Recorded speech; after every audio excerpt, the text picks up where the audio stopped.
लोगों को दुख में भी मजा आने लगा है। आज की परिस्थिति देख लीजिए, हर तरफ दुख है लेकिन फिर भी हम वहीं रहना चाहते हैं। हरे कृष्ण। भगवद गीता अध्याय 8 श्लोक संख्या 15। मामुपेत्य पुनर्जन्म दुःखालयमशाश्वतं नाप्नुवन्ति महात्मानः संसिद्धिं परमां गतः। मुझे प्राप्त करके महापुरुष जो भक्ति योगी हैं कभी भी दुखों से पूर्ण इस अनित्य जगत में नहीं लौटते, क्योंकि उन्हें परम सिद्धि प्राप्त हो चुकी होती है। तो पिछले श्लोक में जो 14वां श्लोक है उसमें भगवान बताते हैं कि जो मेरा भक्त होता है वो नित्य मेरा स्मरण करता है। श्रवणम कीर्तनम विष्णु स्मरणम, ये तो ऑथोराइज्ड प्रोसेस है। तो कोई कहेगा अरे थोड़ा सा भक्ति करो, 2 मिनट भगवान का नाम लिया, 4 मिनट नाम लिया, नित्य क्यों पूरा 24 घंटा? दुनिया में और कोई काम नहीं करना है क्या? फैक्ट्री नहीं चलानी है, घर गृहस्थी नहीं चलानी है? पूरा ब्रह्मांड कैसे चलेगा अगर सब भगवान के नाम में लग जाएंगे? तो ये जितना बड़ा ब्रह्मांड है ना, अब ब्रह्मांड छोड़िए, जितना बड़ा ये संसार है हम इसको नहीं चला पा रहे। 800 करोड़ की आबादी एक छोटे से दुनिया को नहीं चला पा रही, तो ब्रह्मांड को क्या चलाएंगे? और ये तो सबसे छोटा ब्रह्मांड है, ऐसे तो करोड़ों करोड़ों अरबों खरबों ब्रह्मांड है। और भगवान महाविष्णु जो भगवान कृष्ण के अंश के अंश के अंश के अंश हैं, उनके सांस छोड़ने से शरीर से निकलते हैं इतने ब्रह्मांड। सोचिए हम क्या चलाएंगे और भगवान क्या नहीं कर सकते। हमें सिर्फ भगवान का स्मरण करना, उससे क्या होगा? प्रश्न उठता है। भगवान इस श्लोक में बताते हैं, उससे वो भक्त भगवान कहते हैं वो मेरे धाम में आएगा। ये जो जगत अनित्य है ये तो शाश्वत नहीं है, और दुखालयम, ये दुखों का घर है। भगवान की भक्ति करके हम भगवान के धाम को लौट जाएंगे। देखिए इस संसार को सुधारने का जो है वो हमारा प्रयास विफल होने वाला है। सुधारने का इन द सेंस, भगवान ने ऐसे भी बहुत अच्छा बनाया था, हमने तो पूरा कचरा कर दिया। लेकिन जो भगवान ने भी बनाया, भगवान स्वयं कहते हैं ये संसार कैसा है? दुखालयम अशाश्वतम, ये दुखों का घर है और फिर भी शाश्वत नहीं है। तो इसको हमको कुछ नहीं करना है। न ये कभी सुखालय बन सकता है, न ये शाश्वत हो सकता है, क्योंकि बनाने वाले ने इसमें मैन्युफैक्चरिंग ही वो की है। अगर मैन्युफैक्चरिंग में मान लीजिए आप कुछ घर में सब्जी बना रहे हैं और सब्जी में पनीर डाला ही नहीं है, तो उसका नाम शाही पनीर रखने से पनीर तो नहीं आएगा ना उसमें, अब पनीर है ही नहीं। तो इंग्रेडिएंट भगवान ने सुख का और शाश्वत का और डाला ही नहीं। तो हमको भगवान कह रहे हैं तुम इस संसार में रह के क्या कर रहे हो? तुम शाश्वत हो और सुखालय में रहने की योग्य हो, क्योंकि तुम मेरे अंश हो।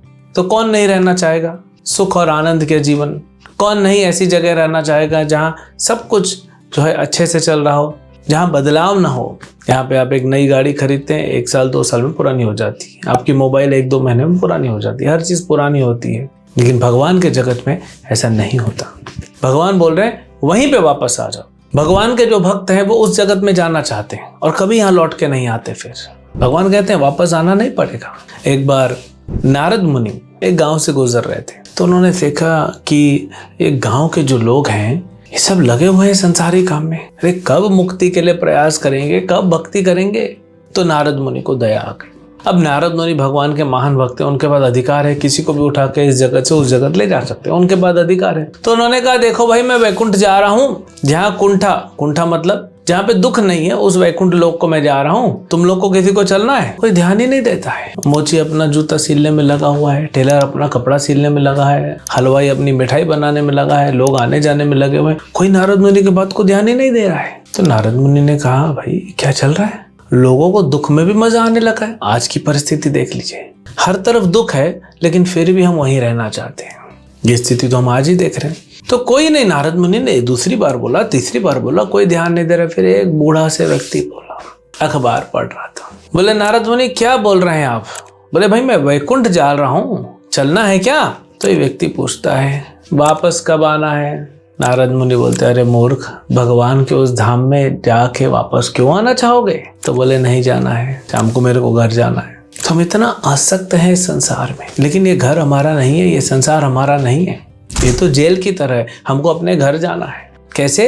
भक्ति करके। भक्ति के अलावा कोई और माध्यम नहीं है जिससे हम भगवत धाम जा सकते हैं। भगवत धाम कैसा है? अव्यक्त है, वो कभी व्यक्त नहीं होता, वो हमेशा है, वो कभी बनता नहीं है। परमागतः, जैसे इसमें बोलते हैं परम गति है वो। अक्षरम, कभी उसमें क्षर नहीं होता, मतलब वो कभी खत्म नहीं होता, वो हमेशा रहता है, क्योंकि कभी बना ही नहीं है तो हमेशा रहेगा। जो बनेगा तो खत्म होगा, वो कभी बना नहीं है, वो हमेशा रहता है। भगवान के जो भक्त होते हैं वे गुरु परंपरा में इस आदेश को प्राप्त करके वहां जाते हैं, वहां से वापस आने की जरूरत ही नहीं पड़ती। वहां पे इतना आनंद है, इतना सुख है, क्यों आना चाहेंगे? आप अगर किसी अच्छी जगह में जाएंगे, मान लीजिए आप एक छोटी सी फैक्ट्री में काम करते हैं, 10,000 रुपये मिलता है, भट्टी के बीच में आपको काम करना पड़ता है। अगर आपको कोई अच्छा जॉब मिले जहाँ पे आप टाई सूट पहन के बढ़िया 50-60 हज़ार महीना कमाए, कार से जा रहे हैं, बढ़िया ऑफिस है, एसी ऑफिस है, खिड़की खोले तो सामने पहाड़ों से बढ़िया हवा आ रही है, क्यों वापस जाना चाहोगे भट्टी में? प्रोग्रेसिव बनो ना। लोग आज कहते हैं दुनिया में थिंक प्रोग्रेसिवली, आपकी सोच जो होनी चाहिए वो उन्नति की ओर जानी चाहिए। उन्नति तो यही है कि हम भगवान के धाम जाएं जो सबसे ऊपर है, और वहां से वापस आने की जरूरत ही नहीं। यही उन्नति है ना, भगवान ही हमारे तो हैं। इस संसार में हम सब भटक रहे हैं, कभी किसी को अपना बना लेते हैं, कभी किसी को पराया बना लेते हैं, किसी को मित्र किसी को शत्रु मानते हैं। ये तो सब टेम्पररी है। आप देख लीजिए, जो आपका मित्र था वही शत्रु बन जाता है, जो शत्रु था वो मित्र बन जाता है। नथिंग इज परमानेंट, यहाँ पे कुछ भी शाश्वत नहीं है। संबंधों में भी कोई कभी पिता बेटा का अच्छा रिलेशन है, कभी अच्छा नहीं है, कभी पति पत्नी का अच्छा रिलेशन है, कभी नहीं है, कभी भाई भाई का अच्छा रिलेशन है, कभी नहीं। यही तो चल रहा है। मित्रता और शत्रुता ये टेम्पररी दुनिया है। तो यहाँ से निकल के हम जब भगवान का नित्य स्मरण करेंगे, भक्ति योग का प्रैक्टिस करेंगे, तो हम इस संसार से निकल सकते हैं और इस संसार में वापस आना नहीं पड़ेगा। आगे वही बताएंगे क्यों हम जो भक्त होते हैं वो दूसरे ग्रह में नहीं जाना चाहते। कौन से हैं? जैसे ये तो पृथ्वी लोक है ना, चंद्र लोक है, सूर्य लोक है, स्वर्ग लोक है, तपलोक, जनलोक, महरलोक, ब्रह्मलोक। भक्त यहाँ भी नहीं जाना चाहते। क्यों? वो भगवान अगले श्लोक में बताएंगे। हरे कृष्ण।